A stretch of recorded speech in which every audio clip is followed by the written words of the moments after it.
mon message s'intitule « Renouvelle tes forces ». Renouvelle tes forces. Renouvelle tes forces. Dis ça à ton voisin, renouvelle tes forces. Regarde notre voisin, dis-lui, renouvelle tes forces. Renouvelle tes forces. En fait, ce matin, j'ai eu une vision dans laquelle je voyais quelqu'un, je ne vais pas donner forcément énormément de détails, mais je voyais quelqu'un qui, comme s'il avait ses cheveux, mais ses cheveux tombaient. Mais ses cheveux ne tombaient pas simplement parce que c'était simplement peut-être soit la vieillesse ou le stress ou je ne sais pas quoi, mais c'est qu'il y avait comme une main sur la tête de cette personne et qui, quand ça secouait la tête de cette personne, les cheveux tombaient. C'était comme une main qui ressemblait à une main qui allait couper les cheveux, mais qui, au lieu de couper, touchait simplement la tête. Et plus cette tête-là, elle était touchée, plus les cheveux tombaient et plus la tête de cette personne-là était dégarnie. Okay? Je parle à la personne qui est dégarnie ce matin. Okay? Ça, vous allez gérer ça avec Dieu. Je parle d'une vision spirituelle. Est-ce qu'on est ensemble? On est dans le même bateau. Okay? On lutte ensemble. On est dans le même combat. Et donc, je voyais cette vision ce matin. Et là, le Seigneur a commencé à me parler. J'avais déjà écrit un autre message pour vous, mais le Seigneur a commencé à me parler spécifiquement par rapport à ça. On va aller dans le livre de Juges. On va lire 2 passages dans le chapitre 13, dans le chapitre 16. Et ensuite, je vais entrer dans mon message. On va lire ensemble. 1, 2, 3. On est à Juges 13, versets 1 à 5. Les enfants d'Israël firent encore ce qui déplaît à l'Éternel. Et l'Éternel les livra entre les mains des Philistins pendant combien de temps? 40 ans. On y va. Il y avait un homme de Tsoréa, de la famille des Danites, et qui s'appelait Manoah. Sa femme était stérile et n'enfantait pas. Un ange de l'Éternel apparut à la femme et lui dit, « Voici, tu es stérile et tu n'as point d'enfant. Tu deviendras enceinte et tu enfanteras un fils. Maintenant, prends bien garde de ne boire ni vin, ni liqueur forte, et de ne manger rien d'impur, car tu vas devenir enceinte et tu enfanteras un fils. Le rasoir ne passera point sur sa tête, parce que cet enfant sera dès le ventre de sa mère. Et ce sera lui qui commencera à délivrer Israël de la main des Philistins. Vous l'aurez deviné, pour ceux qui connaissent le texte, on parle de Samson. On va aller ensuite dans Juges chapitre 16, versets 16 à 20. Comme elle était, là on parle maintenant, je vais vous donner les détails entre 13 et 16. Samson a eu plusieurs aventures d'histoire où il a battu des gens, mais il va faire une erreur, c'est de se pouvoir aller vers des femmes étrangères. Il va rencontrer une des filles des Philistins qui se nomme Delilah. Vous connaissez Delilah? Ok, et donc Samson va commencer à être dans un... comment elle avait dit ça à l'autre là? En chevêtrement, c'est ça? C'est ça? Comment elle avait dit ça en anglais? Entanglement. C'est ça, non? Ok. Voilà, donc Samson était dans un enchevêtrement avec Delilah. Comme elle était chez Delilah, elle avait un seul plan, c'est de pouvoir livrer Samson aux Philistins. Mais Samson bastonnait tout le temps les Philistins. Donc Delilah commence à se poser une question, est-ce que Samson n'a pas un secret qui fait qu'il arrive à bastonner les gens comme ça? Et donc elle arrive et elle parle à Samson. Samson, livre-moi ton secret. Samson lui dit une première fois une histoire de si c'est des cordes, secs ou pas secs. Et elle essaye, ça ne marche pas. Elle dit non, tu t'es joué de moi. Il essaie une deuxième fois. Oh non, tu t'es joué de moi. Une troisième fois. Oh non, tu t'es joué de moi. Jusqu'à un moment donné, elle insiste. Et la Bible va dire ceci. Comme elle était chaque jour, vous êtes avec moi, chaque jour, à le tourmenter et à l'importuner par ses instances, son âme s'impatienta à la mort. Avançons. Il lui ouvrit tout, dites-moi, tout son cœur. Et il lui dit, le rasoir n'a point passé sur ma tête parce que je suis consacré à Dieu dès le ventre de ma mère. Si j'étais rasé, ma force m'abandonnerait. Je deviendrais faible et je serais comme tout autre homme. Verset suivant. Delilah, voyant qu'il lui avait ouvert tout son cœur, envoya appeler les princes des Philistins et leur fit dire, montez cette fois, car il m'a ouvert tout son cœur. Et les princes des Philistins montèrent vers elle et apportèrent l'argent dans leurs mains. Écoutez, juste une petite parenthèse, dans cette histoire, on dit que c'est les princes des Philistins qui sont venus contre Samson. Mais si vous connaissez les détails de la Bible, les princes des Philistins, ce n'étaient pas des gens normaux. Parce que Goliath faisait partie des princes des Philistins et Goliath avait des frères aussi qui étaient aussi balèzes que lui, qui avaient 6 doigts, 6 orteils. Est-ce qu'on est ensemble? Ça veut dire que les gens que Samson confrontait n'étaient pas non plus des gens normaux. La Bible parle de plusieurs fois de certaines espèces qui étaient sur terre, qui n'étaient pas des êtres humains. Mais il nous dit ici, elle l'endormit sur ses genoux. Et ayant appelé un homme, elle rasa les 7 tresses de la tête de Samson. Et commença ainsi à leur dompter, il perdit sa force. Elle dit alors, les Philistins sont sur toi, Samson. Et il se réveilla de son sommeil. Et dit, je m'en tirerai comme les autres fois. Et je me dégagerai. Il ne savait pas que l'Éternel s'était retiré de lui. Amen. Écoutez, le titre de mon message pour vous ce matin, c'est « Renouvelle tes forces ». Parce qu'il arrive que souvent, le Seigneur vous octroie des grâces. Le Seigneur vous octroie des dons, des talents à l'intérieur de vous. Et souvent, vous pensez que vous êtes en adéquation avec Dieu dans votre vie aujourd'hui parce que vous voyez l'efficacité des grâces que Dieu a déposées dans votre vie. Sauf que les grâces que Dieu a déposées dans votre vie ne sont jamais un baromètre pour expliquer que vous êtes en adéquation ou en harmonie avec Dieu. Parce que les grâces, justement, ne sont pas des choses que vous avez méritées. Ce sont des choses dont on vous a fait grâce.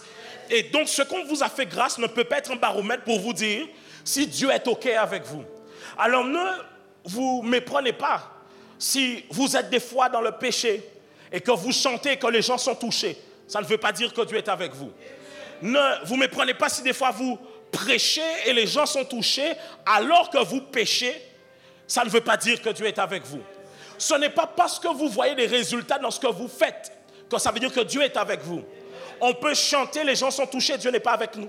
On peut prêcher, les gens sont gagnés, Dieu n'est pas avec nous. On peut imposer les mains aux malades, les malades sont guéris, Dieu n'est pas avec nous. C'est pour ça qu'il dit qu'à la fin, il y en a qui viendront vers moi, Jésus-Christ qui parle et qui diront « Seigneur, Seigneur, n'avons-nous pas fait telle chose en ton nom, telle chose, chasser les démons, imposer les mains aux malades? Est-ce qu'on n'a pas fait en ton nom ?» Il dit « Retirez-vous de moi parce que je ne vous connais pas. » Et donc vous devez comprendre, mesdames et messieurs, ce midi, que ce n'est pas parce que simplement vous voyez certaines actions de Dieu dans votre vie que ça veut dire que Dieu est OK avec vous. Certains, ça fait longtemps, tout comme Samson, que l'Esprit de Dieu, ce n'est pas qu'il n'est plus là puisque vous êtes chrétien, mais il s'est déjà comme éteint à l'intérieur de vous. C'est pour ça que la Bible dit, n'éteignez pas l'Esprit. Alors vous devez comprendre que parfois, vous pouvez mener votre vie chrétienne, aller tous les jours à l'église, être tous les jours vraiment présent, mais ça ne veut pas dire que l'Esprit de Dieu en vous est éveillé. Parfois, c'est simplement la religiosité que vous avez gardée, vos traditions. Écoutez-moi bien, la religiosité n'est pas le fait que si nous commençons à mettre des vitres, je ne me rappelle même plus comment on appelle ça, mais les vitres avec les dessins liturgiques, et puis si on a des grands... C'est pas ça la religiosité. La religiosité, d'abord, c'est un état d'esprit. Donc, vous pouvez être moderne comme vous voulez. Vous pouvez vous habiller plus moderne que certaines sœurs en Christ que vous critiquez, mais vous êtes religieux. Simplement parce que vous avez fait de vos habitudes une tradition, une religiosité, mais qui n'a aucune vie. Vous pouvez être un homme frais, super bien habillé, qui sent bon, et vous êtes plus frais que les frères en Christ que vous critiquez, mais il se peut qu'il soit plus spirituel que vous et que vous soyez religieux. Est-ce que je parle à quelqu'un? Alors s'il vous plaît, ne mettons pas le baromètre pour pouvoir me dire « Mais je sais que Dieu m'a fait tel don. » Oui, mais un don, tu n'as rien fait pour l'avoir. Oui, mais je sais que Dieu m'a donné un talent. Oui, mais le talent, tu n'as rien fait pour l'avoir. C'est comme, tu sais, effectivement dans la vie, on voit les gens qui sont agréables à voir et moins agréables. Mais il ne faut pas oublier que ce qui te rend agréable, ce n'est pas toi, tu ne l'as pas mérité. Est-ce que je parle à quelqu'un? On peut pousser ou pas? Ainsi, il y a des gens qui sont en Christ et qui mènent leur vie avec Christ et qui pensent qu'ils sont OK avec Dieu. Et qui pensent que tout va bien parce qu'ils sont efficaces. Ils font de bonnes choses pour Dieu. Mais ils ne se rendent pas compte que l'Esprit de Dieu, ça fait longtemps qu'il n'est plus là.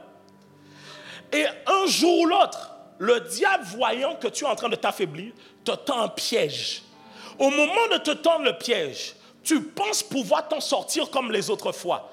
Sauf que ce que tu ne sais pas, c'est que toutes les autres fois, ce n'était que... Même quand c'est... Écoutez. Je vais reprendre. Toutes les autres fois, ce n'était que la grâce de Dieu. Ok, maintenant, ça doit être équilibré. Parce que même si tout le temps c'est la grâce de Dieu, la Bible est claire, priez afin de ne pas tomber en tentation. Ça veut dire que bien qu'il y a la grâce, il y a des choses qui sont aussi de ta part. Est-ce que je parle à quelqu'un?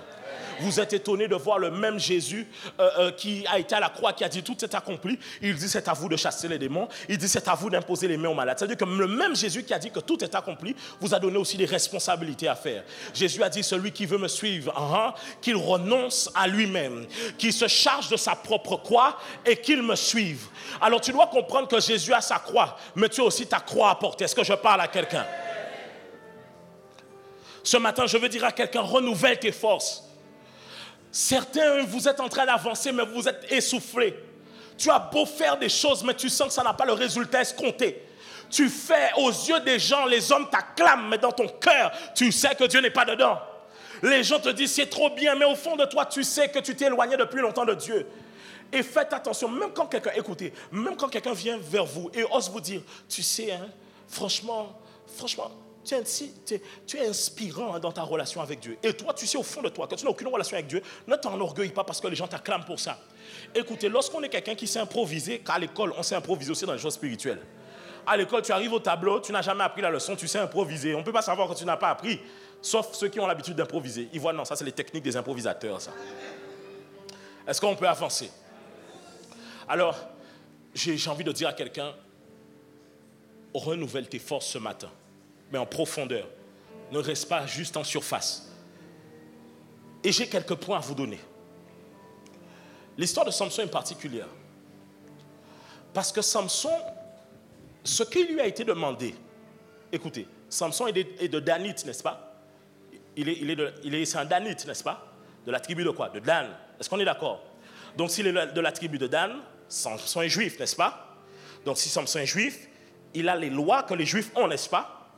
Mais Samson, écoutez, les lois que les Juifs ont sont déjà assez nombreuses. Ils en ont énormément. Mais ces lois que les Juifs ont, ce sont des lois qui les amènent à marcher dans la sanctification à l'opposé des autres peuples. Ça veut dire que les Juifs avaient déjà des lois qui les amenaient à se séparer des autres peuples afin de pouvoir marcher dans la sanctification. Donc on pouvait déjà dire que Samson avait déjà beaucoup d'interdits et beaucoup de choses qu'il ne devait pas faire. Mais malgré le fait que Samson était de la tribu de Dan et qu'il était d'Israël, malgré toutes les lois qu'il avait déjà qui régissaient sa vie, l'ange a rajouté d'autres points encore sur la vie de Samson. En lui disant que lui, il y aura des choses en plus qu'il devra faire parce qu'il est consacré. Ce qui veut dire que Dieu n'attendait pas de Samson la même chose que ceux qui se sanctifiaient. Qu'est-ce que je veux dire par là? Il est possible de s'affaiblir spirituellement tout en étant sanctifié. Tu ne me suis pas. Certains vont me dire, pasteur, comment ça tu dis que je dois renouveler mes forces, que je ne suis pas en phase avec Dieu? Mais pasteur, me voici, je ne fais pas comme le monde. Je ne mens pas. Je ne couche pas. Bon, ça c'est... Dans la génération, c'est assez particulier actuellement. Mais... Allez, on proclame. Je ne couche pas. Tu rigoles, mais c'est très tragique. Je ne couche pas. Ok, d'accord. Je ne fais pas ceci. Pasteur, moi, je ne suis pas comme le monde. Et tu oses me dire que je ne suis pas... Écoutez, Samson n'a pas été attrapé parce qu'il a désobéi à la loi mosaïque. Il a été attrapé parce qu'il a désobéi à une consécration supplémentaire qui lui a été demandée. Cela veut dire qu'en tant que chrétien, tu as un niveau de sanctification qui nous est demandé tous ensemble. Nous tous ensemble, nous avons le même niveau de sanctification que Dieu nous a demandé. Mais il y a un niveau de consécration qui est propre à nous-mêmes. Donc, il est possible de pouvoir marcher dans la sanctification tout en s'affaiblissant spirituellement, simplement parce qu'il y a des petits plus que Dieu t'a donnés, que toi tu ne respectes pas et que toi tu n'obéis pas. Écoutez, la Bible dit que l'ange dit à Samson, tu ne dois pas boire de liqueur forte, de boisson forte, de vin, ce genre de choses. Sauf que ce n'était pas interdit pour les Juifs, mais pour lui c'était interdit. Est-ce que vous me suivez? Alors, Samson pouvait être dans la sanctification comme les autres Juifs en buvant de l'alcool, mais il péchait dans son niveau de consécration parce que ce n'est pas ce que Dieu lui avait demandé. Et bien souvent, notre erreur pour nous les chrétiens, c'est que nous voulons comparer notre relation que nous avons avec Dieu avec celle que les autres chrétiens ont avec Dieu. Écoute, ce n'est pas parce qu'il y a quelqu'un qui peut boire l'alcool tous les samedis soirs que Dieu t'a donné une licence toi aussi pour boire l'alcool. Est-ce que je parle? Est-ce que tu es là ou pas? Ce n'est pas parce qu'il y a quelqu'un qui a le droit de pouvoir... écoutez, les amis, faites attention. Ne cherchez pas... en fait, votre piège, c'est que quand vous devez réfléchir à ce que vous devez faire dans votre vie, vous regardez à ce que les autres font. Est-ce que je peux m'habiller comme ça? Je pense que oui, parce que telle influenceuse chrétienne qui a beaucoup d'abonnés, elle s'habille comme ça. Donc non, ça là, elle verra ça avec Dieu. Toi, cherche pour ta propre relation avec Dieu. Cherche pour ce que Dieu t'a... Est-ce que je parle à quelqu'un? Ainsi, je vous disais qu'il y a des choses qui ne sont pas péchées, mais pour toi qui sont un péché. Écoutez, le péché, ce n'est pas nécessairement... La Bible dit dans le livre de Galates que les œuvres dans la chair sont manifestes. La Bible donne une liste, mais la liste n'est pas exhaustive. Parce que la Bible dit aussi, et toute chose semblable à toutes ces choses. Ça veut dire que tout ce qui ressemble à ça aussi peut être un péché pour toi. Ok, alors ça veut dire quoi? Aller au cinéma, c'est pas un péché. Mais peut-être que pour toi, le cinéma le samedi soir, c'est un péché. Pourquoi? Parce que Dieu t'a dit de ne pas y aller. Pourquoi? Parce qu'il t'a dit de te consacrer à lui. My God, c'est le genre de message que les chrétiens n'aiment plus entendre en 2023. Parce que vous n'aimez pas les messages qui vous disent de vous rapprocher de Dieu. Si j'étais arrivé et j'avais commencé à dire renouvelle tes forces comme l'aigle, tu seras comme le buffle, tu allais déjà acclamer depuis longtemps. Mais maintenant que je te serre un peu, tu me boudes. Tu vas me bouder, je vais te bouder ensemble. On va se bouder ensemble ce matin. Je vais te dire une chose. Je vais te prêcher ce matin. Ce n'est pas parce que tu as vu les autres chrétiens dans les histoires de copinage que tu dois être dans les histoires de copinage. Aïe, aïe, aïe, aïe. Ce n'est pas parce que tu as vu les autres chrétiens faire les bisous avant le mariage que toi tu dois être dans les bisous avant le mariage. Mais vous n'aimez pas ces choses. Et quand on vous les donne, vous trouvez ça trop dur. Et quand vous péchez, vous voulez le Dieu. Mais il fallait prendre le Dieu depuis le départ. C'est la raison pour laquelle j'ai envie de te dire ce matin, prends-toi au sérieux dans ta vie chrétienne. Prends-toi au sérieux dans ta relation avec Dieu. Prends-toi au sérieux dans ta relation avec le Saint-Esprit. Vous n'avez pas besoin d'un nouveau prédicateur pour vous prêcher l'évangile. L'évangile, vous l'avez dans vos Bibles. Vous n'avez pas besoin de nouveaux jeunes serviteurs. L'évangile, vous l'avez dans vos Bibles. Vous cherchez des hommes pour confirmer ce qui est déjà marqué dans vos Bibles. Prenez vos relations avec Jésus au sérieux.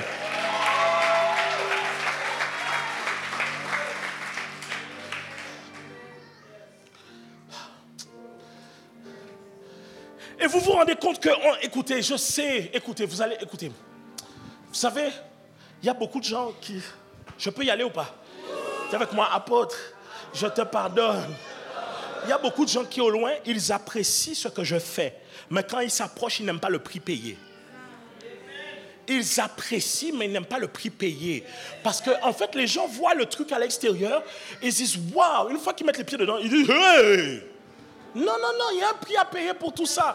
Et souvent, on est dans une génération où les gens veulent tirer sur la corde en disant non, je veux faire ce que je veux faire ce que je veux, en oubliant que tu n'es pas appelé à faire ce que tu veux. Tu n'es pas appelé à faire ce que tu veux. Il dit, il vous a préparé des œuvres. Il a formé des bonnes œuvres pour vous bien avant la fondation du monde. Ça veut dire qu'il y a des choses pour lesquelles tu es né pour ça. Arrête de chercher à savoir ce que toi tu cherches à faire. Demande à Dieu quelle est sa volonté.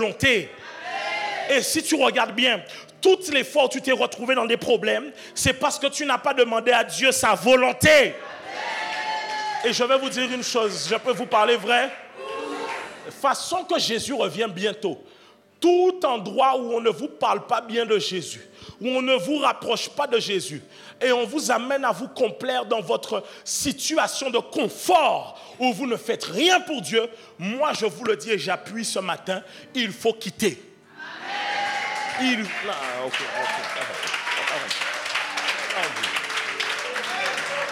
J'ai pas dit de venir ici, j'ai dit il faut quitter. Vous croyez que quand vous allez arriver au ciel, vous allez dire à Dieu, je ne me suis pas consacré parce que mon pasteur ne me le disait pas. Dieu te dira, mais tu avais la même Bible que ton pasteur. Tu avais la même Bible que ton pasteur. Tu avais la même Bible que ton pasteur. Tu n'as pas remarqué que chez les catholiques, tous les catholiques ne se consacrent pas, n'est-ce pas? Mais malgré que pourquoi, regarde bien, malgré tout, parmi les catholiques, tous les catholiques ne se consacrent pas. Simplement parce que le dimanche, quand les gens vont à l'église, prêtre là, pas qu'à rentrer en dingo, habitant ailleurs. Tu vois ce que je veux dire ou pas? Mais malgré que tous les catholiques ne se consacrent pas, est-ce que tu as remarqué aussi qu'il y a des catholiques qui ne font pas comme les autres catholiques? qui sont... Ah, tu vois, ils sont catholiques, mais tu sens qu'ils ne font pas comme les autres catholiques. Donc ils te disent que oui, je suis catholique. C'est vrai que tous les catholiques disent que ça, mais moi, j'ai conçu que pour mon Dieu, voilà, tu vois, il y a des gens qui ne se laissent pas influencer et qui décident de dire, Seigneur, ta parole, je la suivrai. Écoutez, l'influence n'est pas une mauvaise chose. L'influence est bonne quand elle te rapproche de Dieu. Est-ce qu'on est ensemble? On peut avancer? Ok. Alors, ce que je voudrais vous dire, c'est que la consécration va vous aider à renouveler vos forces. Elle va vous aider à renouveler vos forces. Parce que Dieu sait pourquoi.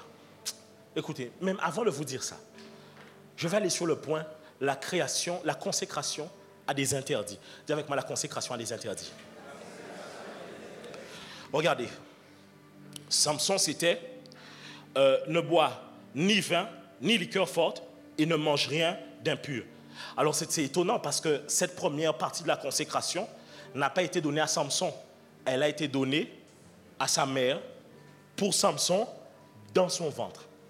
Ainsi, il y a des gens que Dieu avait préparé même l'endroit où ils devaient arriver. Est-ce qu'on est ensemble? Et là où vous voyez que c'est vraiment un niveau de consécration, c'est qu'on aurait pu dire c'est parce qu'elle est enceinte, ne boit pas d'alcool. Mais il n'y avait pas seulement l'alcool, il y avait aussi les animaux impurs.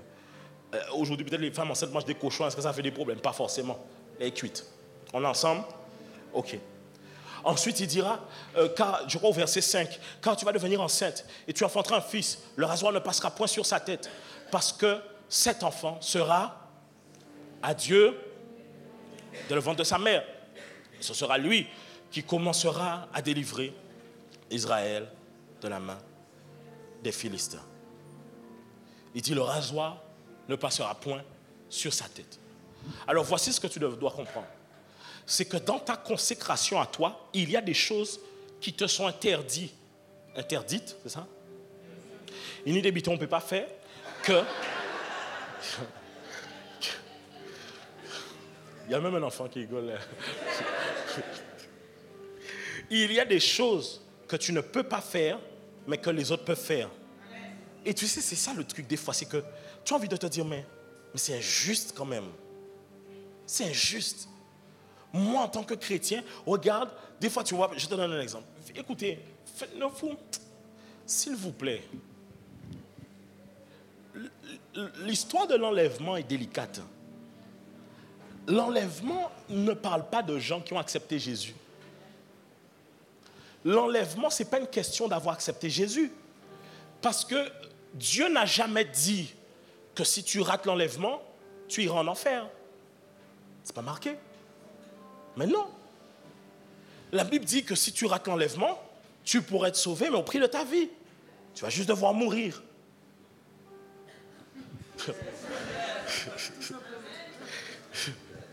Non, mais c'est la même situation dans laquelle tu es maintenant. Pour être sauvé, tu dois mourir, tu vois. L'enlèvement, c'est différent. C'est que ça intervient au sein même dans l'Église, pour ceux qui sont restés en intimité avec Dieu. Alors, je sais que mon message peut paraître... Et tu sais, souvent, quand les gens viennent ici, ils sont en mode, oh, voici Renaissance, une église cool. Et puis, quand ils arrivent, ils disent, hey, non, c'est là que tu m'as amené. Parce que ne vous méprenez pas et en cherchant à vouloir vivre une vie qui ressemble à ce que vous voyez ici et là.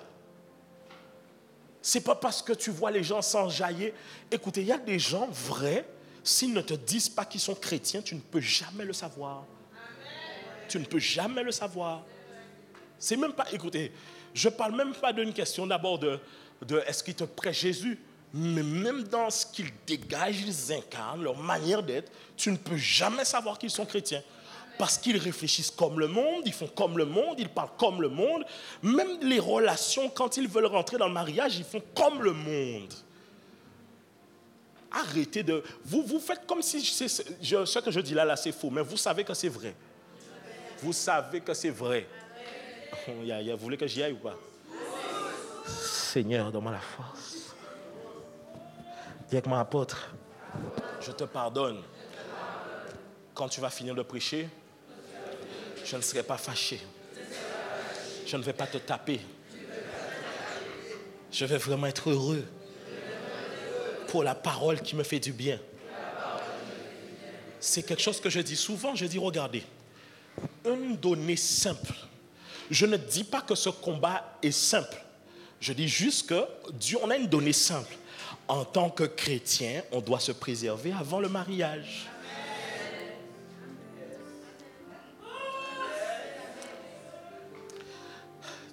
Je n'ai pas dit que c'est simple, hein? Je n'ai pas dit que c'est simple. Quand je fréquentais ma femme, il y avait des jours où je lui disais, chérie, ce matin, aujourd'hui en tout cas, on ne se voit pas. Parce que tu sais, la Bible dit, dans un verset là, la chair est faible, l'esprit est disposé, ben c'est aujourd'hui que la chair est faible. Donc aujourd'hui, on ne se voit pas. Parce que je sais que là, même si Jésus m'apparaît, j'ai envie de lui dire, pardon frère, toi aussi. À un moment, tu as là où vous êtes. C'est là où vous êtes. Non. Est-ce que je parle à quelqu'un? Bon, mais combien de gens, combien d'entre nous, parlons vrai, combien de chrétiens se sont mariés vierges?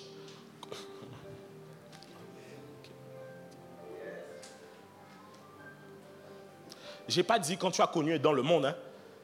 J'ai dit combien de chrétiens se sont préservés jusqu'au mariage. Je vais aller encore un peu plus loin. Combien de gens que nous avons élevés dans la vie chrétienne et qui aujourd'hui sont toujours préservés? Est-ce que vous ne vous rendez pas compte que les mœurs de cette génération sont en train de tomber drastiquement et que c'est comme si on ne peut rien dire? Parce que quand même, non les amis, non. On ne peut pas blaguer le Seigneur dans ce genre de choses-là. On ne peut pas. On ne peut pas. Et je ne dis pas que je suis plus fort que tel ou X ou Y, Z. Mais ce que j'essaie de vous expliquer, c'est faisons un constat pour voir à quel point nos standards pour Dieu ont drastiquement baissé. On est chrétien, mais on cherche plus à savoir qu'est-ce qu'on peut faire comme le monde que qu'est-ce qu'on peut faire comme Christ.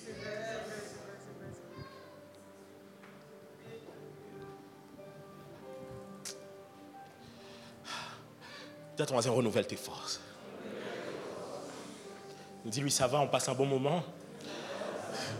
Ça passe bien ou pas? Ok. De toute façon, tu m'as déjà dit que tu me pardonnes. Et j'ai la sécurité avec moi. Donc, alors, on peut continuer?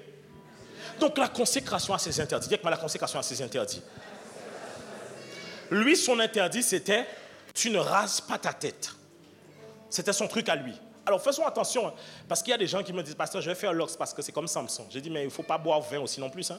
Il ne faut pas boire alcool. Non. Il faut, quand tu prends vœu de Naziria, il faut tout prendre. Il ne faut pas marier une autre femme que guadeloupéenne. Parce que tout le reste, c'est femmes étrangères. Non, il faut aller à fond dedans. Oh yeah. Est-ce qu'on est ensemble ou pas? On est bon ou pas? Ok. Il y a des interdits. Et vous devez donc comprendre que ces interdits-là régissent votre consécration à vous. Alors voici une chose que je veux vous dire ce matin. Certains d'entre vous, vos interdits, c'est... écoutez, dans une église par exemple, le pasteur peut avoir dit aux gens, avant le mariage, vous pouvez quand même faire des bisous.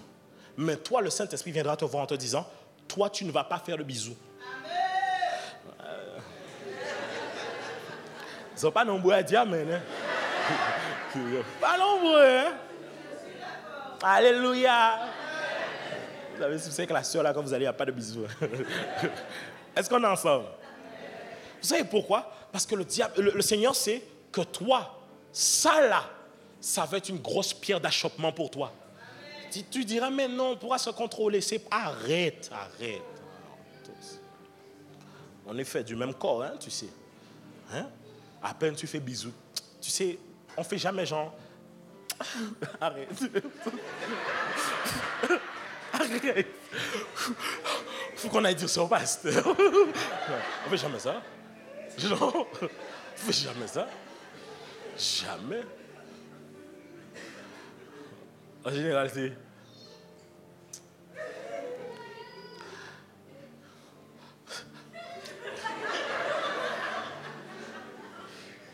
Et puis le troisième est plus long. Mais une fois que tu as fait celui-là, ça ne te suffit plus. C'est maintenant, arrête de mentir, arrête. Il faut mettre autre chose. Mais une fois que tu as mis ça là, tu as fait ça 2-3 fois, même si on fait ça 4 jours, 6 semaines, 2 semaines quand même, après des mois quand même. Tu ne sais pas qu'est-ce qu'il y a? Tu connais déjà tout ce qu'il y a là-bas. Donc tu vas commencer à te dire, mais on peut se serrer dans les bras. Oh, arrête, toi aussi, tu sais que c'est étrange ce que vous allez faire là. Et puis de serrage de bras, de bisou en bisou, de main en main, de vallée d'ombre en vallée d'ombre, de houlette et en bas. Ok. Et tu arrives là-bas et tu vas dire, on est... Tu as réfléchi à l'expression en bas. Tu as réfléchi à l'expression? L'expression, c'est on est... J'ai besoin de quelqu'un qui peut tomber. Ah ouais, je ne peux pas tomber ici, non. Quelqu'un veut venir tomber? Josué?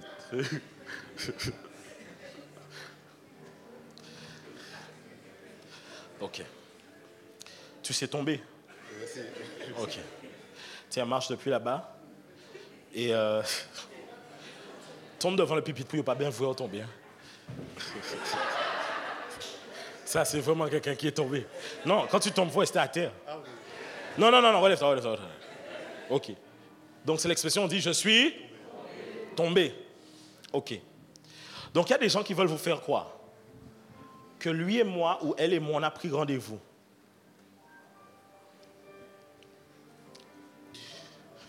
Qu'il n'est pas venu les mains vides. Que toi-même, tu t'étais bien préparé.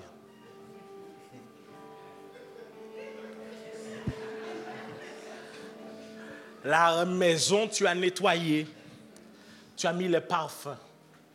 Tu as sorti les parfums même que tu ne sors pas. Ce n'est pas les parfums pour les beaux locaux, ça. C'est les bons parfums. Tu as mis les bougies, les candles. Tu as mis tout. Le gars arrive.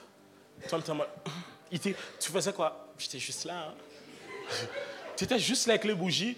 Ouais, petite ambiance. Tu vois, en fait, je suis en prière.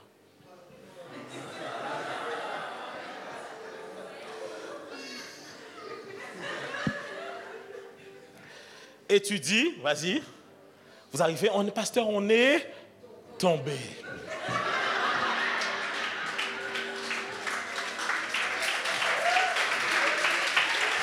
Relève-toi.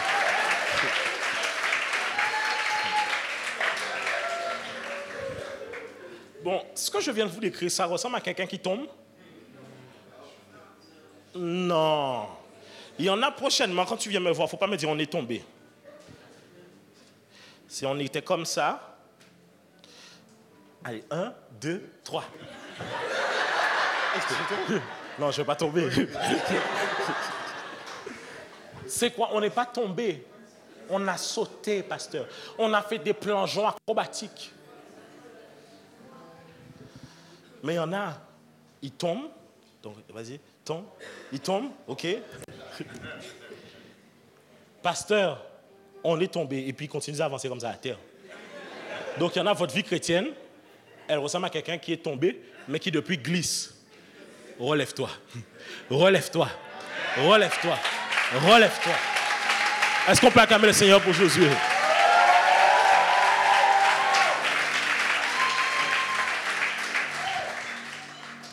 Vous voulez savoir pourquoi je vous dis ça? Parce que lorsque vous acceptez Christ, Jésus-Christ vous rend libre. Libre du péché. Ainsi donc, celui qui est en Christ et qui pêche, ce n'est pas parce qu'il était obligé, c'est parce qu'il l'a choisi. La Bible dit qu'il n'y a aucune tentation qui nous est survenue, dont il nous a donné la force de pouvoir la surmonter. Ça veut dire qu'à chaque fois qu'on a succombé à la tentation, ce n'est pas qu'on manquait de force, c'est qu'on a choisi d'y succomber. Regarde, à chaque fois que tu es sur le point de tomber, enfin de sauter, chaque fois, tu as des appels de phare qui arrivent. Comme par hasard, le pasteur t'appelle. Bien-aimé, ça va? Tu es où? Tu fais quoi? Comme par hasard, une sœur t'appelle. J'étais en prière, je pense à toi. Comme par hasard, un frère t'appelle, prends de tes nouvelles. Comme par hasard, la voiture tombe en panne. Tu trouves le moyen de marcher, d'aller prendre le bus. Seigneur. Tu vas à la pharmacie est fermée, tu vas dans une deuxième. Tu n'as pas entendu le message? La pharmacie est déjà fermée. Prends ça comme ma fille, mon fils. Détourne-toi de cette voie. Seigneur, si c'est toi, ferme une deuxième pharmacie. Toi aussi, quand même. Est-ce qu'il est obligé de fermer une deuxième pharmacie pour que tu puisses comprendre? Est-ce qu'on peut avancer? Alors, j'ai donné les interdits dans les relations, mais ça peut être les interdits dans l'alcool. Tu sais que toi, tu as eu un problème avec l'alcool? Arrête de toucher à cela. Ne touche plus à cela. Ne prends plus d'alcool. Ne touche plus à ça. Tu avais un problème avec les histoires de cigarettes, éloigne-toi-en. En fait, pour certains, certains d'entre vous, écoutez, un frère est venu me voir et il m'a raconté des rêves qu'il fait, des attaques qu'il a. Et je lui ai posé la question. Je lui ai dit, comme ça m'est venu à l'esprit. Tu joues aux jeux vidéo? Oui. Je lui ai dit, non, moi je sens que tu dois arrêter les jeux vidéo. Tu sais, ça peut être arbitraire. Parce qu'en tant que pasteur, quel est le verset que je te donne pour te dire, arrête les jeux vidéo? Mais toi, même quand je te parle, tu veux avoir des réponses à me donner pour me dire, mais pasteur, j'ai aucune obligation bibliquement d'arrêter les jeux vidéo. Mais tu sais au fond de toi que c'est ton plus grand défi. Et c'est ton plus grand problème. Si tu restes coincé là-dedans, tu ne t'en sortiras jamais. Tu croiras que ta vie elle est à l'intérieur de ça. Tu auras une seule idée en tête. Tu sors du travail, tu vas aller jouer. Tu veux jouer tout le temps, jeu. Même jeu sur téléphone, ça t'attrape comme ça. Jeu. Tu veux tout le temps les jeux vidéo. Certains, vous savez qu'il y a des restaurants où vous devez arrêter d'aller. Vous savez pourquoi? Parce que tu sais que dans certains restaurants, on met la musique séculière. Et tu sais que toi, arrête. Da. Il y en a, vous avez rigolé trop vite. Ça veut dire que vous savez c'est quelle musique. Dès que tu entends le petit son. Baby, calm down. You did so et tu te vois là. Bon, le chant là en question, il n'est pas mauvais. Mais on te met un autre son. Et puis après, tu finis par tomber là. Kayové. Je m'appelle.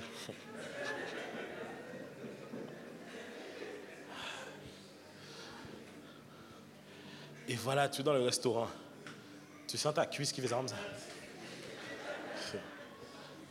Tu es seul dans la voiture. Tu dis, j'ai hâte d'aller dans la voiture pour que je mette le son pour manger parce que je suis avec les chrétiens là, ici, là. Oh là là.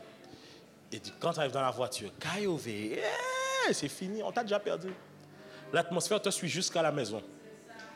Et puis tu finis, écoutez, on regarde des pièges simples. Hein. Tu écoutes ça comme ça, tu écoutes d'autres sons, et puis le soir, rêve impur. Tu te réveilles, pasteur, j'ai eu un rêve impur, comment je combats ça? Arrête d'écouter les musiques comme ça, toi aussi.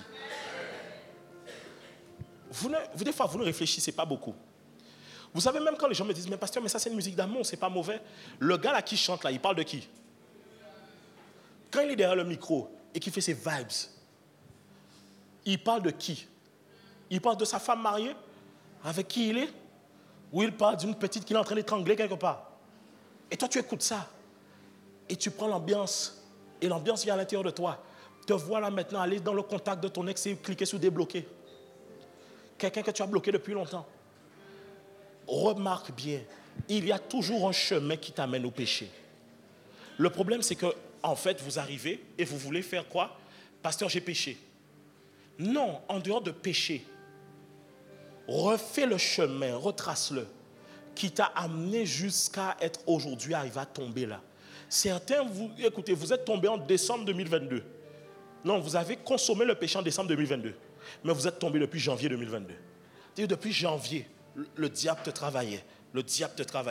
La Bible dit, car le péché saisissant l'occasion me séduisit et me fit tomber. Romains 7, 11. Car le péché saisissant l'occasion. C'est-à-dire que le diable, est-ce que tu penses que le diable t'enverra le péché comme ça du jour au lendemain? Tu crois que la dévotion là comme ça, tout de suite, il va t'envoyer le péché? Mais non, tu vas être trop chargé. Il va attendre après dévotion. La grosse grillade que tu vas manger pour pouvoir couper dévotion. Pour dire, ouais, on a bien jeûné. Là, il va venir. La consécration, je reviens maintenant sur le point, renouvelle les forces. Avec moi, la consécration renouvelle les forces. Alors, quand je dis elle renouvelle les forces, qu'est-ce que ça veut dire? Regardez. Certains, à partir d'aujourd'hui, vous devez vous poser vous-même des interdits. C'est ce que je recevais pour vous. Posez-vous des interdits. je ne regarde plus, par exemple, de séries que je sais pertinemment qui auront des scènes de telles choses dedans. Je ne regarde plus des films qui auront telle chose dedans. Je n'écouterai plus. Mais même si, écoutez la musique séculière, écoutez-moi bien. Écoutez bien ce que je vais vous dire. Écoutez la musique séculière, ce n'est pas un péché qui vous amène en enfer en mode tu écoutes ça, tu vas en enfer. Ce n'est pas vrai. Mais écoutez la musique séculière vous amène tôt ou tard à vivre dedans. Tôt ou tard, tu peux me dire tout ce que tu veux, tôt ou tard. Parce que quand tu as la musique séculière, écoute-moi bien, la musique séculière, tu l'aimes bien. Quand un jour tu veux la danser, tu vas aller où? Jusque-là, tu peux me dire, pasteur, j'étais en boîte, ça n'a rien fait. Mais quand tu es en boîte, on vend quoi? L'alcool. Et puis quand tu danses solo? Est-ce que vous me suivez? Le problème, c'est qu'on vous a tellement... Ça m'embête parce que on a tellement voulu être en mode...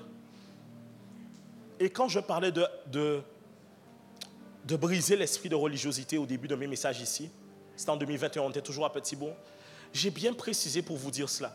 Le but de mon message n'est pas de casser certains repères pour vous amener maintenant à être dans une espèce de liberté qui vous perd. On a tellement voulu dire aux chrétiens, ne soyez pas religieux, mais on leur a mal expliqué qu'est-ce que la religiosité. La religiosité, c'est parce que vous croyez. Vous pensez souvent, écoutez les amis, je vous ai dit ça il y a quelques temps, vous allez le voir. Je vous ai dit, vous verrez dans quelques temps, beaucoup d'églises religieuses en Guadeloupe, je dis bien religieuses, vraiment très religieuses dans leur conception des choses, qu'est-ce qu'elles vont commencer à faire? Elles vont changer leur déco.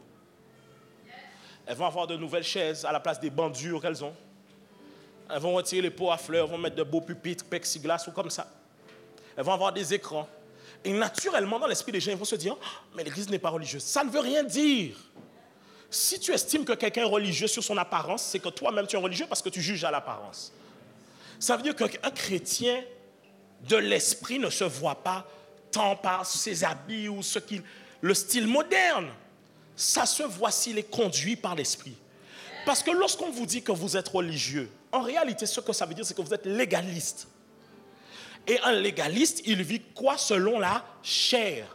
C'est ainsi que le livre de Galates ne parle pas d'abord, quand la Bible dit, quand l'apôtre Paul dit, ô Galates qui vous ensorcelez, vous avez commencé par l'esprit, vous finissez dans la chair. Le livre de Galates ne parle pas d'abord des œuvres de la chair. Il parle du fait qu'on voulait judaïser les Galates à nouveau. Et c'était le fait de vouloir les remettre encore dans la loi. Ainsi, vous devez comprendre que la religiosité n'a rien à voir avec ce que vous pensez. Des fois, vous pensez que parce que dans une église, il y a des gens qui ont les locks qui sont percés, elle n'est pas religieuse. Parce que, les gens s'habillent cool, ça ne veut rien dire. Ça ne veut rien dire.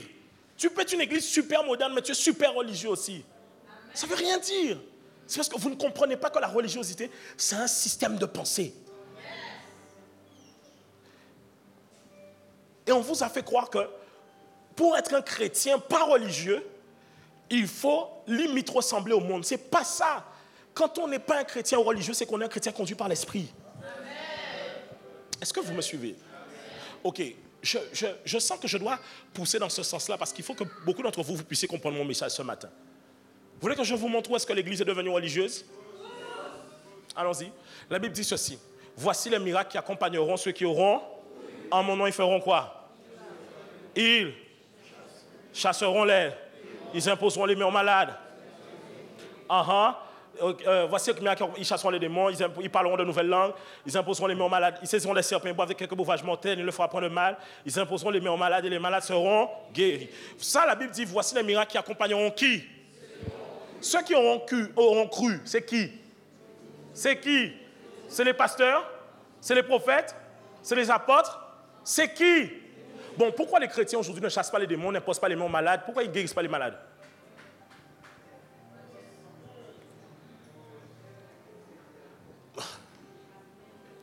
Quand vous lisez ce verset-là, vous pensez que c'est pour les pasteurs? C'est marqué ici, voici les miracles qui accompagneront ceux qui auront cru. Les amis, on monte, on descend, peu importe ta doctrine et ta théologie, le verset il est marqué noir sur blanc ici. Là. Qu'est-ce qui est marqué? Voici les miracles qui accompagneront ceux qui auront cru. Pourquoi les chrétiens d'aujourd'hui ne chassent pas les démons, ne posent pas les mains aux malades pour qu'ils soient guéris? Pourquoi ils ne parlent pas de nouvelles langues? Vous ne vous rendez pas compte qu'on est aux antipodes de ce que Jésus attendait de l'Église. Et l'église est devenue un rassemblement de gens qui s'assoient et qui chauffent les bancs le dimanche, qui disent juste amen, mais que leur vie n'est pas une vie de sacrifice.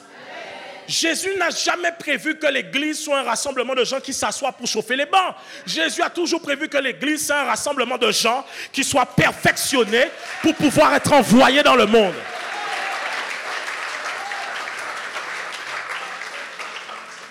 C'est ainsi que je peux y aller ou pas? C'est ainsi que je disais les dernières semaines, je vais le redire encore. Ça fait 3 dimanches que je le dis, je le redis encore. On vous a menti. On vous a menti. On vous a prêché un évangile pour vous faire croire qu'il n'y a qu'une poignée de gens qui peuvent être dans l'appel. Ce n'est pas vrai. Ce n'est pas vrai. La Bible ne dit pas ça. La Bible ne dit pas ça. La Bible est claire. La Bible dit il y a beaucoup d'appelés, mais peu d'élus. Alors ça ne veut pas dire que dans l'église, il y a peu de gens qui ont l'appel. Non, en réalité, la plupart d'entre nous ici, vous avez l'appel. Mais maintenant, est-ce qu'il y en a qui sont élus? Non, il y en a peu. Et donc on est tombé dans un truc où l'église est devenue comme, tu sais, il y a juste le pasteur et tout le monde s'assoit et écoute. Et les chrétiens eux-mêmes ne cherchent jamais à se dire, je veux représenter Jésus-Christ.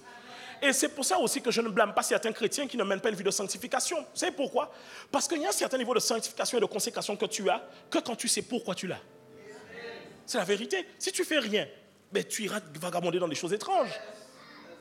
C'est la raison pour laquelle je veux vous parler ce matin. Est-ce que vous croyez que vous êtes en Christ? Est-ce que vous croyez que vous êtes en Christ? Alors, je vais vous dire une chose simple. Vous êtes appelés à prêcher l'évangile. Écoutez-moi bien. Vous êtes appelés à prêcher l'évangile. Vous êtes appelés à gagner des âmes à Christ. Vous êtes appelés, vous, en tant que chrétiens, à amener les gens faire la prière du salut.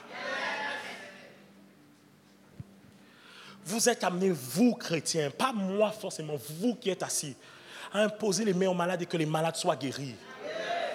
C'est vous, vous êtes appelés à ça. Le problème, c'est qu'on a fait du ministère un truc élitiste, où c'est réservé qu'à une poignée. Attention, attention, l'élection, ce sont les hommes qui la donnent. Par contre, c'est Dieu qui appelle, mais ce sont les hommes qui donnent l'élection, parce que ce sont les hommes qui éprouvent. Est-ce qu'on est ensemble? La Bible en parle dans 1 Timothée 3, en ce qui concerne les diacres, qu'on les éprouve d'abord et qu'ils exercent ensuite leur ministère. Donc les gens doivent être éprouvés. Mais vous devez d'abord comprendre, parce que quand je vous prêche un message comme ça, si vous ne comprenez pas qu'en tant que chrétien, vous êtes appelé à servir Dieu, vous allez avoir l'impression que ce n'est pas pour vous que je prêche, c'est pour vous que je prêche ce matin. Ce n'est pas pour quelqu'un d'autre. Et aujourd'hui, mais Église, s'il vous plaît, ça fait 3 dimanches, je vais encore redire ça encore ce matin. Si maintenant je dois le dire, qui est prêt à quitter là où il habite maintenant pour aller habiter autre part, pour aller prêcher l'évangile? Qui va le faire? Beaucoup lèveront la main par zèle pour pouvoir me dire que non, pasteur, moi, c'est pas vrai. Quand vous allez commencer à réfléchir à votre emploi qui vous paye, à votre voiture, à votre maison, à vos crédits que vous venez de prendre, à tout ça, vous allez commencer à dire, ouais, mais en fait, est-ce que c'est vraiment la volonté de Dieu? Est-ce que c'est la sagesse? Parce que tu sais, vous vous rendez compte que nous, Église et nous, chrétiens, nous cachons notre peur derrière la sagesse. Et nous aimons dire, oui, mais est-ce que c'est sage? Est-ce que c'est le temps? Alors que c'est la peur qui nous paralyse. Et je vais vous dire une chose, souvent vous ne vous rendez pas compte, mais ce n'est pas Dieu qui vous parle, c'est la peur qui vous paralyse. Des fois vous devez faire des choses et vous dites, ouais mais je ne le sens pas. En fait des fois le truc que tu ne sens pas, ce n'est pas le Saint-Esprit, c'est la peur qui te paralyse. Mais comme vous, écoutez, si on ne vous pousse jamais à relever des défis pour Dieu, à quel moment vous allez vous-même pouvoir être des disciples de Christ? Si vous êtes des disciples de Christ, parce que vous n'êtes pas appelés à être des chrétiens, les chrétiens, c'est un nom qu'on a reçu à Antioche. Vous êtes appelés à être quoi? Des disciples. Si vous êtes des disciples, c'est que vous faites comme votre maître. Votre maître, il a fait quoi? Il a donné sa vie. Il s'est sacrifié, il a prêché l'évangile. S'il vous plaît, ne me dites pas amen en quittant ici et puis vous redevenez comme vous étiez avant. Quittez ici en disant, je suis passé à côté. Parce que j'ai mené ma vie comme je le voulais. Mais aujourd'hui, je reconnais que je dois recalculer la trajectoire avec Dieu. Est-ce qu'on est ensemble? On peut avancer? Et j'ai 2 derniers points pour vous. Le manque de consécration te rend semblable à tout homme. J'aime le verset dans Juge 16, 17, je crois. Juge 16, 17. Il dit quoi? Il dit, il lui ouvrit tout son cœur et il lui dit, le rasoir n'a point passé sur ma tête parce que je suis dès le ventre de... Si j'étais, ma force m'abandonnerait, je deviendrais faible et je serais comme tout Je vous donne ce verset-là pour que vous puissiez vous rendre compte que la consécration que vous allez avoir va vous distinguer des autres hommes. Si simple que ça. Elle est aussi simple que ça. Regardez, quand on se consacre, en général, on fait quoi? Je parle de se consacrer. On fait quoi en général quand on se consacre? Qu'est-ce qu'on fait en général? Mais qu'est-ce qu'on fait de manière pratique? On prie? On jeûne? Hein? Et on étudie la parole. Ce sont les 3 choses qu'on utilise. Vrai. Prenons le cas de l'église aux Antilles. Nos bonnes églises antillaises. Les gens jeûnent? Non, dites-moi la vérité. Est-ce que les gens jeûnent?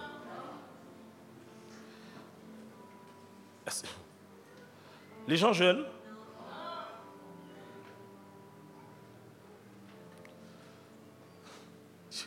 Tu sais, des fois, je me dis, je pourrais résumer ma prédication en vous donnant des textes. On les lit ensemble et je clôture et on rentre à la maison. Prenez les textes et rentrez à la maison avec.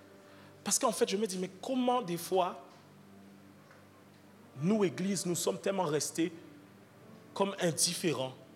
On voit qu'on est chrétien et qu'on ne vit pas les choses de la Bible. Et vous savez, hein, c'est parce qu'il y a tellement d'hommes qui n'ont pas vécu les choses de la Bible qu'ils ont commencé à avoir des doctrines qui vont en adéquation avec leur mode de pensée.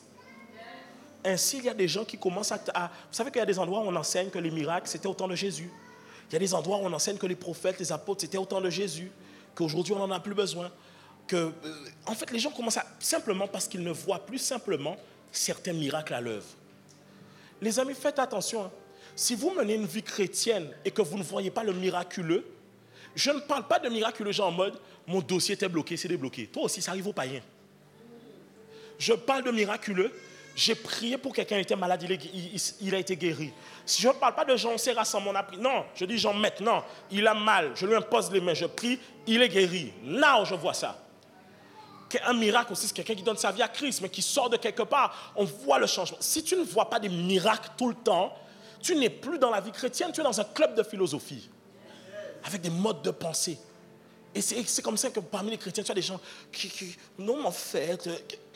Et puis, tu ne sais démontrer rien du tout. La Bible est claire. Mon discours, en fait, l'évangile que je prêchais ne reposait pas sur une persuasion de discours, mais sur une démonstration de la puissance de l'évangile. Et des fois, je me dis, mais regardons la Bible, regardons ce que Dieu nous demande et regardons ce que nous vivons. Est-ce que selon vous, on se consacre? Les amis, si nous voulons vivre plus avec Dieu, on doit pouvoir commencer à faire plus pour Dieu. Tu ne peux pas dire à Dieu, Seigneur, je veux plus de toi, mais tu lui donnes le même nombre de temps par jour, tu le pries le même nombre de temps par jour, tu ne jeûnes pas, tu ne cherches, tu ne peux pas dire ça. Nos chants ne sont pas en adéquation avec notre comportement vis-à-vis de Dieu. Oui, plus de toi. On a combien de chants comme ça? Plus de toi, plus de ceci, plus de cela. Un chant très bien qu'on a. Plus de toi, Seigneur, plus de toi, plus de relance. Plus de toi, plus de discernement de ta voix, de ta volonté, Seigneur, plus de... Ok, on demande à Dieu plus de toi. Mais quand est-ce qu'on lui donne plus? C'est comme si tu dis à quelqu'un, tu viens avec ton petit tupperware, tu lui dis donne-moi plus de riz, et tu as un petit tupperware qui est déjà rempli. Va chercher un plus gros tupperware. Le plus gros tupperware, c'est quoi? Va lui donner plus de temps. Oh Seigneur, s'il te plaît, envoie un miracle financier. Tu n'as jamais fait d'offrande miraculeuse. Et tu veux un miracle financier. Qu'on ne se trompe pas. C'est qu'un homme aura semé, il récoltera. Seigneur, je veux plus de ta présence. Tu pries 2 minutes par jour. Seigneur, je veux t'entendre. Ouvre ta Bible. Ouvre ta Bible. Mais ouvre ta Bible. Tu penses que Dieu ne peut pas te parler si tu l'ouvres?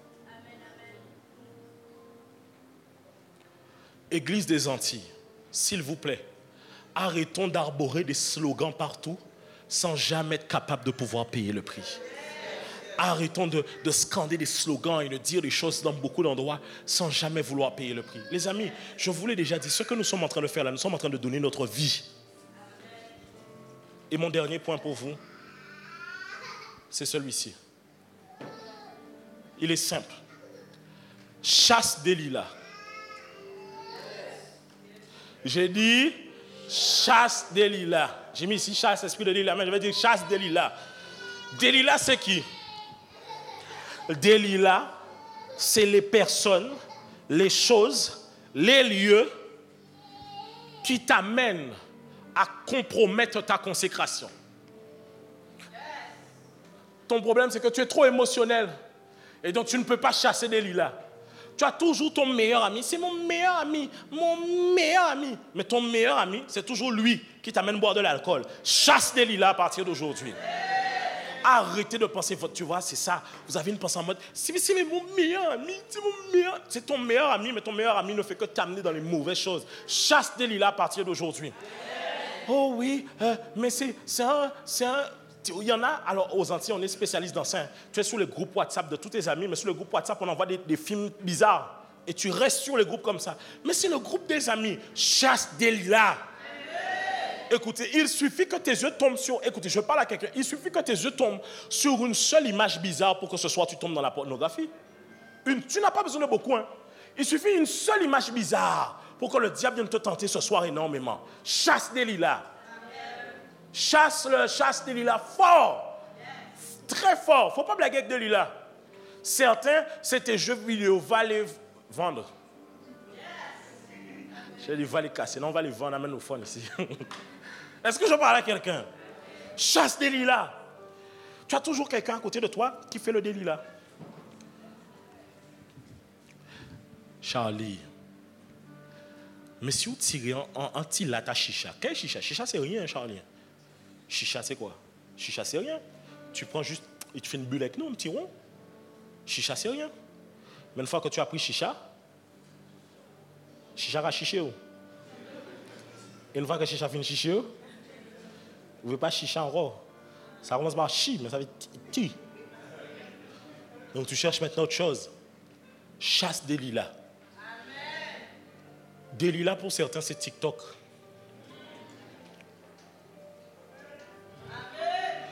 Parce que l'algorithme te connaît. Il sait que toi, tu prends beaucoup de temps sur les vidéos où les filles dansent comme ça. Hein?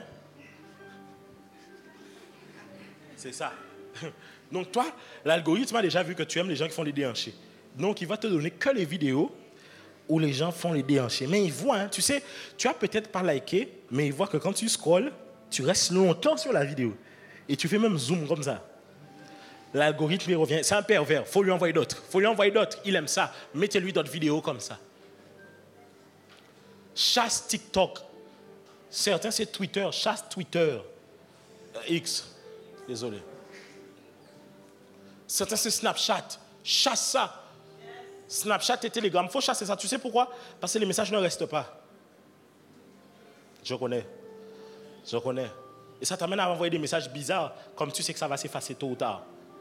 Dis à ton voisin, chasse des lilas. Dis-lui, chasse des lilas. Certains des lilas pour vous, c'est Paris. Ah oui. Parce que quand tu étais en Guadeloupe pour pêcher, il te fallait aller prendre le bus. Le bus là, pas te venir toutes les. Mais allez, le roi pas de tramway. Hein? Si tu es universitaire, ou quoi? En plus, tu vas pêcher en fraudant. Donc, c'est trop facile maintenant pour toi. Chasse des lilas. Dis à ton voisin, chasse des lilas. Tu sais, quand tu es... Non, il y en a certains d'entre vous, vous ne devez jamais aller à Paris. Jamais. Non. Il y a certains parents, est-ce que tu m'écoutes? Si Dieu t'a dit, pardon, de ne pas l'envoyer là-bas, il ne faut pas l'envoyer là-bas. Certains, Paris va vous perdre. Tu vas arriver à Châtelet, il y a une rue là où tu es... Hey! Ça existe, hein? Si tu ne sais pas de quoi je parle, ce n'est pas grave. Ceux qui savent de quoi je parle, c'est qu'on... Ah! Bon, pour la culture, est-ce que je ne peux pas rentrer juste pour voir? Parce que c'est quand même la culture générale. Et là, tu vois les cassettes, les DVD, les posters. Tu vois de quoi je parle? Non, si tu vois, fais-moi un clin d'œil, discret. Non, on ne va pas se dénoncer entre discret. Ok. Dis à ton voisin, chasse des lilas. Oh. Tu dois chasser des lilas à tout prix. Certains, vous devez quitter votre quartier. Parce qu'à chaque fois que tu vas sur le quartier, tu croises les gars sur le bloc qui sont en train de fumer. Et avant, quand tu étais dans le monde, on voulait tout le temps te faire payer. Maintenant, on te donne ça gratuit. Frangin, c'est bougamouin. Tirez la tarte, frangin. Ou là, c'est frangin, on ne peut pas faire ça. Vous voulez 10 grammes encore? Non, comme ça, le roi a casé un petit café, il va être tranquille. Un de mes frères racontait cette histoire. À un moment donné, lui, il était vraiment... C'était les jeux vidéo, son truc. Un ami à lui est venu lui offrir une Xbox avec les jeux et le fauteuil. C'est dit que... En gros, il lui a dit, mon gars, laisse-toi aller, détends-toi. Certains, votre délit là, vous ne vous rendez pas compte, hein, mais votre délit là, c'est votre permis. C'est pour ça que vous ne l'avez pas encore. Parce que certains, tant que vous n'avez pas le permis, vous ne péchez pas. Mais jour ni permis, tu vois, tu as toujours une pensée. C'est bizarre, je n'ai jamais vu à côté du Memorial Act.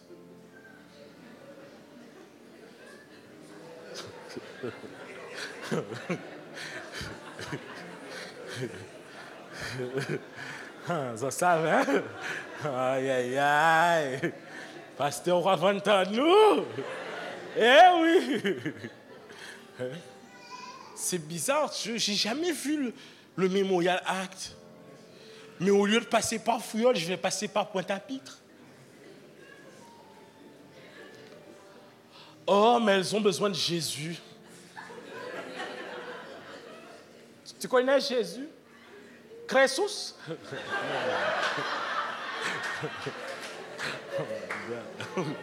Max, quoi que c'est?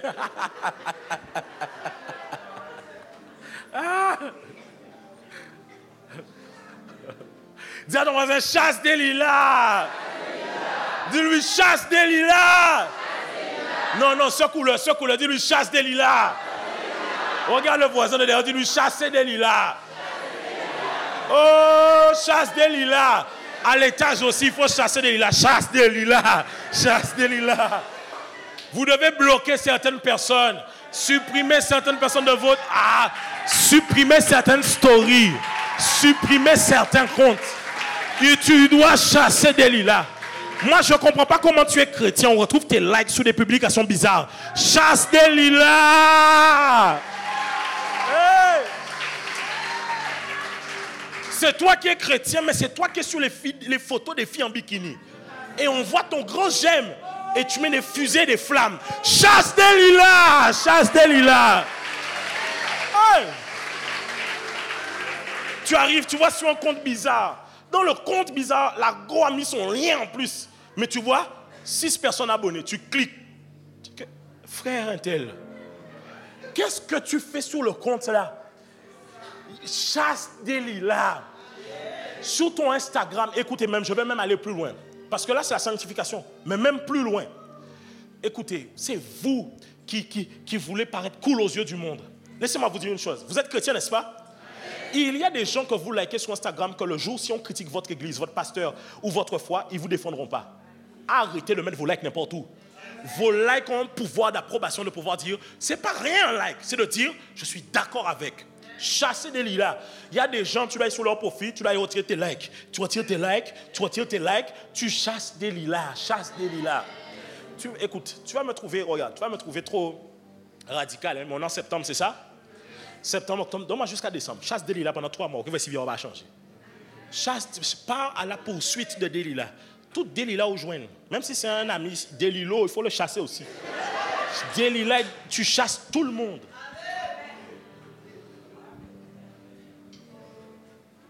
Le gars vient chez toi, pauvre frangin. On va pas dire ça à la manière. On dit rendez-vous, 4 des 3 femmes en besoin, on vient. Chasse-le. Chasse-le. Tu lui dis, même si tu sais parce que des fois, quand des lilas viennent te voir, tu as envie de pécher avec des lilas. Tu vois ou pas? Ta chair a envie de te dire, à nous aller. Mais laisse ton esprit prendre le dessus. Et regarde-le avec tout. Tu lui dis, dernière fois, on va venir, même si putain là ça. Mais à l'intérieur de toi, tu dis, envie, viens. Mais oui, tu dois dire, dernière fois, je ne viens pas dans tes endroits. Je ne viens pas. Je ne viens pas. Tu as des gens, ils savent que tu es chrétien, ils t'écrivent, ils te disent, j'ai déjà acheté un ticket pour toi pour la Holiday Inn. Fais attention, hein. Tu vois, on t'offre ça sur un plateau d'argent. Tu dis, mais c'est presque 200 € quand même, hein, quand même. Je peux quand même chasse des lilas. En fait, vous ne vous rendez pas compte. Le problème, c'est que Delilah fera tout pour vous mettre dans un contexte où vous n'accomplissez pas votre destin. Vous allez mener votre vie ici-bas sur terre. Et rappelez-vous, le maître en a besoin. Vous allez finir votre vie, et je reprends ça parce qu'il y a des gens qui n'étaient pas là il y a 3 dimanches. Tu es chrétien, tu vas te marier, tu vas avoir des enfants, tu vas avoir une voiture, une maison, tout ça. Et tu vas être fier, tu vas dire à Dieu, en mode comme si c'est Seigneur, regarde ma fierté. Et tu risques d'arriver à la fin des temps devant Dieu, et Dieu te demande qu'est-ce que tu as accompli, et toi, ce que tu trouves à mettre sur la balance, c'est ta voiture, ta maison, ta famille. Là où Dieu te dira, en fait, ça ne compte même pas devant moi. Parce qu'en fait, vous devez comprendre que Dieu a ses plans aussi pour vous. Et c'est ce que je disais il y a 3 dimanches. Je disais, le chrétien tiède, il a des plans pour sa vie en Christ, mais il ne suit pas les plans de Christ pour sa vie. Je vais reprendre. Le chrétien tiède, il a des plans pour sa vie en Christ, mais il ne suit pas les plans de Christ pour sa vie. Ça veut dire qu'il aime que Dieu puisse faire des choses dans sa vie en disant « Dieu a fait ». Mais n'aime pas demander à Dieu « Qu'est-ce que tu veux faire pour que je puisse suivre ton plan ?» Ce soir, écoutez, ce midi, Dieu va renouveler vos forces. Mais la seule chose qu'il vous demande, c'est de pouvoir accepter les interdits qu'il vous a donnés. Vous savez, j'ai des interdits, je ne vais pas vous le dire. Je ne vais pas vous le dire. Ça, je ne vais pas vous le dire, sinon je ne chasse pas des lilas, là. Je ne vais pas vous dire. Mais j'ai des interdits, c'est bête. Mais si je te dis, tu vas être choqué. Tu vas être choqué. Mais il y a des trucs que je ne fais pas. Mais je ne sais même pas pourquoi je ne le fais pas. Je sais juste que Dieu m'a dit, moi je ne le fais pas.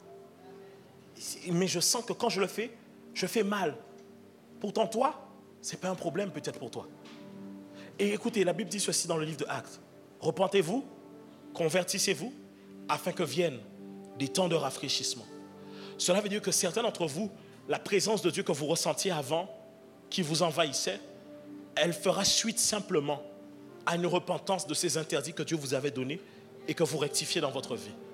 Ou vous dites simplement à Dieu, ok Seigneur, je veux que tu renouvelles mes forces. Il dit, ok, moi aussi je le veux, mais n'oublie pas les choses que je t'avais dit, que toi tu ne peux pas faire. Ok Seigneur, alors je fais alliance avec toi. Voilà comment on fait une alliance avec Dieu. Je fais alliance avec toi. Parce que moi tu ne veux pas que je fasse ces choses, alors je ne le ferai pas. Mais moi la seule chose que j'attends de toi Seigneur c'est ça. Mais moi je ne le ferai pas.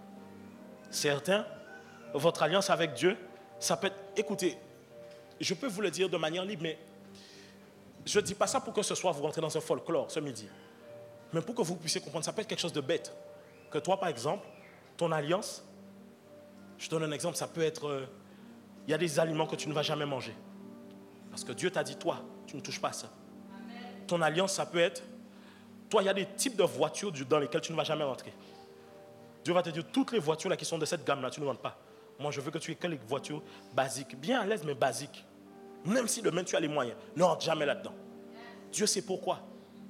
Au départ, quand on était ici, au départ de l'église, moi, les interdits que Dieu m'avait donnés au tout départ de l'église, c'était, je crois, la première année, on a fait presque 2 ans comme ça, c'était ne porte pas de costume ici.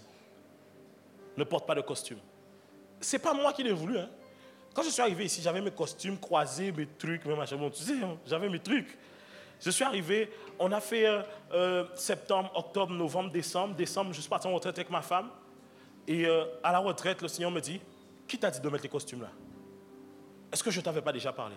Je dis que, Seigneur, pour les costumes, tu m'agresses comme ça là. Grand bonnet matin, là. Et qu'est-ce que j'ai fait? Après ça, quand je suis revenu, le dimanche, j'étais en t-shirt, jean, basket. Et c'était le Seigneur qui m'a dit, c'est ce que tu feras. Avant que les gens commencent à publiciter ça beaucoup en France. Beaucoup avant. C'est ce que tu feras. Et c'est comme ça qu'on a commencé à toucher beaucoup de jeunes à l'église. C'est comme ça. Moi, mes interdits, c'était, ne sois pas de ceux qui critiquent les gens. Par exemple, vous allez voir qu'à l'église, vous allez voir qu'il y a des gens qui viennent à l'église. Vrai, la première fois, des fois, quand ils viennent, ils ont des crop tops. Des fois, ils peuvent avoir des décolletés. Ce n'est pas moi qui vais aller les arrêter dans un coin à l'église pour leur dire d'aller se rhabiller. Parce que c'est peut-être leur première fois à l'église. Est-ce que tu me suis? Ça, c'est les choses que Dieu m'a dit. Là, il m'a dit, je dois commencer à en parler pour que les gens commencent à comprendre qu'il y a des principes à avoir. Mais pendant longtemps, je voulais d'abord que les gens comprennent qu'on les aime d'abord pour ce qu'ils sont. Ensuite, parce que, écoutez, quand l'Église n'a pas aimé les gens, quand on veut corriger les gens ne peuvent pas comprendre. Parce que les gens, écoutez, les gens acceptent la correction quand ils savent que vous les aimez. Mais quand les gens n'ont pas de conviction que vous les aimez, pour eux, quand vous leur donnez la correction, c'est parce que vous leur voulez du mal. Donc, qu'est-ce qu'on a fait? On a d'abord aimé. On a aimé. Et après, j'ai commencé à dire aux gens ici, ne vous habillez pas comme ça. Avant, je les disais, mais tu sais que moi, de base, je ne dis rien là-dessus. Mais je veux t'expliquer, fais attention à ci, fais attention à ça. C'est comme ça qu'on a commencé. J'ai dit, moi, je ne serais pas sûr, parce que Dieu m'a dit clairement, vous ne ferez pas comme ça, vous ne ferez pas comme ça, vous ne ferez pas comme ça. À des moments, Dieu me disait, pendant tel truc, vous ne faites pas de service de ci ou de, par exemple, pas de sainte scène. Il y a des interdits que Dieu donne. Parce que c'est comme ça qu'il nous conduit. Il peut te dire, toi, à partir de maintenant, je ne veux plus que tu ailles sur Netflix.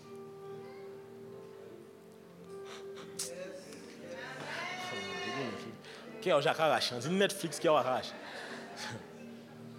Mais peut-être que c'est ça là qui te tue ta communion avec Dieu. Il suffit que tu supprimes ton abonnement, tu supprimes l'application, c'est fini. Maintenant, tu vas aller sur YouTube, aller écouter les temps de prière. C'est vrai que tu ne vas pas aller chercher les épisodes sur YouTube, mais tu vas chercher. Est-ce qu'on est ensemble? Ce midi, quand tu repars, cherche ces choses que Dieu m'avait dit. Parfois, tes interdits, c'est un lieu. Vous savez qu'il y a des gens qui peuvent réussir partout où ils iront. Abraham pouvait tellement réussir partout où il allait. Il a dit à Lot, tu iras à gauche, j'irai à droite, j'irai à gauche. Mais il y a des gens, Dieu n'attend votre réussite que dans un seul endroit. Des fois, vous voyez que tout est bloqué simplement parce que les anges que Dieu a mandatés pour pouvoir vous accompagner dans votre destin vous attendent sur un autre territoire. Et vous êtes en train de batailler tout seul sur un territoire où Dieu ne vous attend pas. Mais il se peut juste, quand je change, là maintenant, je sens que les portes sont ouvertes à ma faveur. Alors ce midi, si tu veux renouveler tes forces, retourne dans ta consécration avec Dieu. C'était mon message pour vous ce matin.